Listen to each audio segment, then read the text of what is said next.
Vishwakarma news में सभी बंधुओं का हार्दिक अभिनंदन एवं स्वागत। आज हम बात करेंगे पदाधिकारियों के सामाजिक दायित्व की। क्या अखिल भारतीय जांगीर ब्राह्मण महासभा की कार्यकारिणी बैठकें अपने वास्तविक उद्देश्य को पूरा कर पा रही हैं? और क्या पदाधिकारी अपने पद की जिम्मेदारी ईमानदारी से निभा रहे हैं? अखिल भारतीय जांगीर ब्राह्मण महासभा वर्षों से देश के अलग अलग राज्यों में अपनी कार्यकारिणी बैठकों का आयोजन करती आ रही है।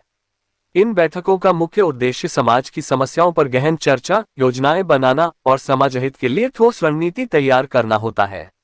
लेकिन इन बैठकों पर लाखों रुपये का खर्च होता है, यानी ये केवल औपचारिक नहीं बल्कि अत्यंत महत्वपूर्ण होना चाहिए, क्योंकि यह खर्च समाज की आस्थाओं और विश्वास के बदले उठाया जाता है। समाज में अब सवाल उठने लगे हैं कि क्या इन बैठकों में शामिल होने वाले सभी पदाधिकारी वास्तव में बैठकों को गंभीरता से लेते हैं? क्या वे बैठक के निर्णयों को अपने अपने क्षेत्रों में लागू करने का वास्तविक प्रयास करते हैं, या फिर ये बैठकें केवल घूमने फिरने और तस्वीरें खींचवाने का साधन बनकर रह गई हैं? कई समाजसेवी और वरिष्ठ सदस्य बताते हैं कि कुछ पदाधिकारी तो वर्षों से बैठकों में शामिल होते हैं, लेकिन समाज में उनके द्वारा किए गए काम नगण्य दिखाई देते हैं, जबकि बैठक का उद्देश्य स्पष्ट है: समाज उत्थान, शिक्षा, संगठनात्मक मजबूती और सामाजिक जागरूकता। लेकिन यदि बैठक के निर्णय जमीन पर न उतरे, तो इतनी बड़ी बैठकों का महत्व अपने आप पर सवाल खड़ा कर देता है। सवाल यह नहीं है कि बैठक कहाँ हो रही है, सवाल यह है कि बैठक का परिणाम क्या है। क्या वह चर्चा समाज के किसी व्यक्ति, किसी संस्था या किसी क्षेत्र के विकास में दिखाई देती है? पदाधिकारी बैठकों में समाज के प्रतिनिधि बनकर जाते हैं, और प्रतिनिधि वही होता है जो अपनी जिम्मेदारी को समझे, महसूस करे और ईमानदारी के साथ निभाए। समाज का एक बड़ा वर्ग इस बात पर जोर देता है कि हर पदाधिकारी को स्वयं से यह प्रश्न अवश्य पूछना चाहिए: क्या मैंने अपने पद की जिम्मेदारी ईमानदारी से निभाई है? क्योंकि पद केवल सम्मान नहीं है, बल्कि उससे कहीं बड़ी जिम्मेदारी भी जुड़ी हुई है। यदि समाज पर बोझ बनकर बैठक में केवल उपस्थिति देने पहुंचना है, तो उसका कोई अर्थ नहीं। बैठकों पर लाखों रुपए खर्च होते हैं: यात्रा, भोजन, आवास, आयोजन और व्यवस्थाएं। ये सब समाज की मेहनत और आस्था से चलता है।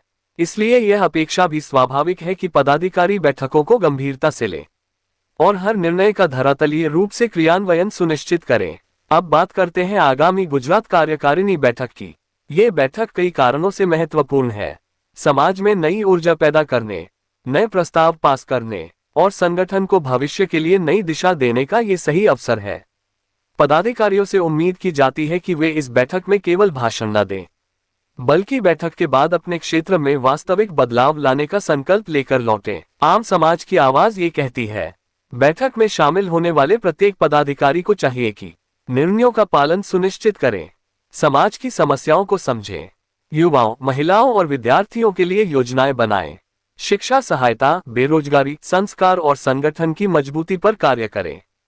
और सबसे महत्वपूर्ण, बैठक को घूमने फिरने का माध्यम न बनाएं। महासभा ने जो अवसर आपको दिया है, वह लाखों लोगों के विश्वास का सम्मान है। इसलिए इस अवसर का उपयोग समाज हित में करना ही सबसे बड़ी सेवा है। सच कहा जाए तो यह बातें कुछ लोगों को कठोर लग सकती हैं, लेकिन समाज का हित इसी में है कि पदाधिकारी पद की गरिमा को समझें और उसके अनुरूप कार्य करें। अगर समाज ने आप पर भरोसा किया है, तो उस भरोसे को निभाना आप ही का कर्तव्य है। गुजरात बैठक सिर्फ एक आयोजन नहीं, ये समाज की दिशा बदलने का अवसर है। इसी उम्मीद के साथ हम भी चाहेंगे कि इस बार की बैठक समाज के लिए नई ऊर्जा, नई सोच और नई उपलब्धियां लेकर आए। आज के लिए इतना ही। सामाजिक समाचारों को देखते रहिए विश्वकर्मा न्यूज चैनल तथा हमारे चैनल को लाइक, शेयर एवं सब्सक्राइब अवश्य करें। जय श्री अंगीरा, जय श्री विश्वकर्मा।